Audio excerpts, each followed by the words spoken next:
नमस्कार, कशा आहात सगळे? तर पुन्हा एकदा आपलं स्वागत आहे पायल रेसिपीज मध्ये। आज आपण मस्त अशी गुरुपौर्णिमा स्पेशल साबुदाण्याची खिचडी बघणार आहोत। अगदी मोकळी मोकळी आणि छान आहे। तर ही रेसिपी कशी बनवायची चला आपण पटकन बघूया। तर बघा, मी इथे साबुदाणा जो आहे हा छान असा भिजवून घेतलेला आहे। साबुदाणा मी रात्रीच भिजत ठेवलेला होता।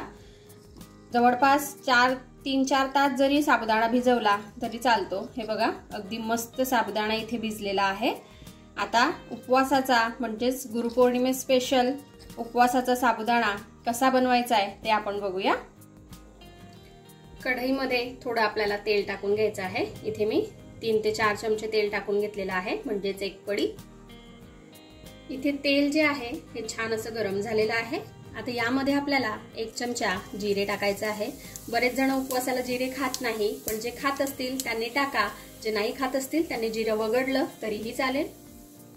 जिरे छान असं तेलात झाल्यानंतर आपल्याला यामध्ये टाकायची आहे हिरवी मिरची। इथे बघा, मी 2 हिरव्या मिरच्या बारीक कट करून घेतलेल्या आहेत, ह्या आपण टाकून घेऊया। आपल्या आवडीनुसार, जसं आपण तिखट खात असाल त्यानुसार आपण हिरवी मिरची वापरू शकतो। तर बघा, इथे मिरची सुद्धा छान अशी झालेली आहे। आता मी इथे 1 बटाटा कट करून घेतलेला आहे। बटाट्यामुळे आपली जी साबुदाणा खिचडी आहे ती अजून टेस्टी लागते।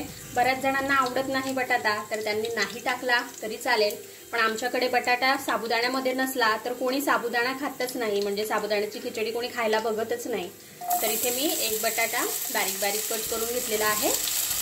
बटाटा आपल्याला आधी छान असा परतवून घ्यायचा आहे तेलामध्ये, म्हणजे तो कच्चा वगैरे राहायला नको। अगदी 2 मिनिटांसाठी यावर आपण झाकण ठेवूया, म्हणजे बटाटा कच्चा राहणार नाही, छान असा शिजेल। कारण इथे आपण कच्चा बटाटाच घेतलेला आहे, उकडून वगैरे घेतलेला नाहीये।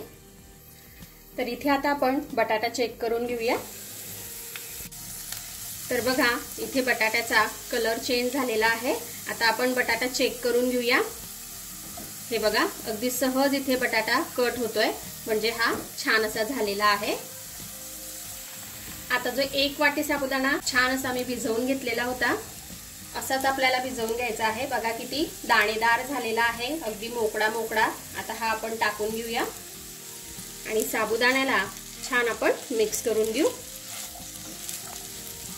तर या गुरुपौर्णिमेला तुम्ही ही साबुदाण्याची खिचडी नक्की घरी बनवा, अगदी मोकळी मोकळी तयार होते, सगळ्यांना नक्कीच आवडेल।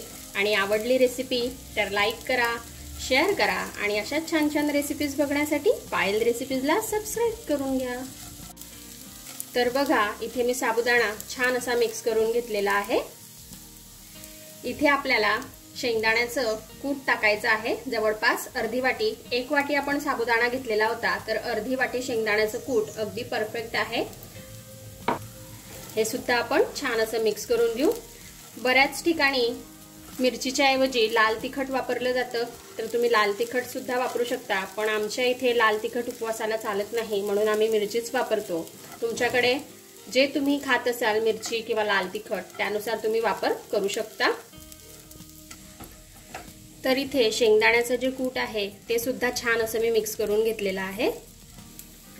चवीनुसार आपल्याला यामध्ये मीठ टाकायचं आहे। सेंधं मीठ खात असाल उपवासाला तर सेंधं मीठ टाका, साधं मीठ खात असाल तर साधं मीठ सुद्धा टाकू शकता।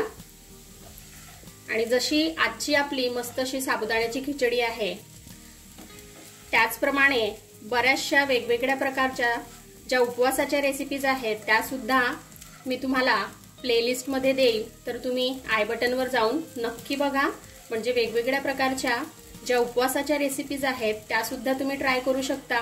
जसे की नीर डोसा झाला उपवासाचा, वडे झाले, भजे झाले, भरपूर रेसिपीज आहेत, तुम्ही नक्की जाऊन बघा। आणि मी डेली पोस्ट सुद्धा टाकते आहे, तर तेही तुम्ही बघा। तर इथे मी मीठ सुद्धा छान असं मिक्स करून घेतलेलं आहे।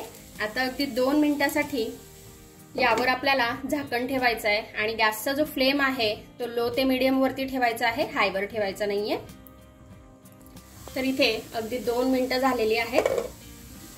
बघा, साबुदाणा अगदी मस्त झालेला आहे, तुम्ही बघू शकता किती मोकळा आणि छान झालेला आहे। असाच मोकळा साबुदाणा तुम्हाला सुद्धा बनवायचा असेल तर जसं मी तुम्हाला सांगितलं अगदी तशीच रेसिपी फॉलो करा आणि तुम्ही सुद्धा अशा प्रकारे गुरुपौर्णिमेला साबुदाणा खिचडी ही बनवून बघा। आता मस्त अशी आपण यावर हिरवीगार कोथिंबीर टाकून घेऊया। बऱ्याच ठिकाणी कोथिंबीर सुद्धा खाल्ली जात नाही, तर तुम्ही खात नसाल तर स्किप केली तरी चालेल। पुन्हा एक वेळेस छान असं मिक्स करून घेऊ आपण याला। तर बघा इथे आपली मस्त अशी गुरुपौर्णिमा स्पेशल साबुदाण्याची जी खिचडी आहे ही खाण्यासाठी रेडी झालेली आहे। जितकी छान दिसते आहे तितकीच खायला सुद्धा टेस्टी आहे। तर तुम्ही देखील या गुरुपौर्णिमेला ही साबुदाण्याची खिचडी नक्की घरी बनवून बघा आणि कशी वाटली ते मला कमेंटमध्ये कळवा। आपण भेटूया अशाच एका छानशा रेसिपी सोबत नेक्स्ट व्हिडिओमध्ये। तोपर्यंत आपली काळजी घ्या आणि जाता जाता सबस्क्राइब करायला विसरू नका बरं का। Take care, bye bye.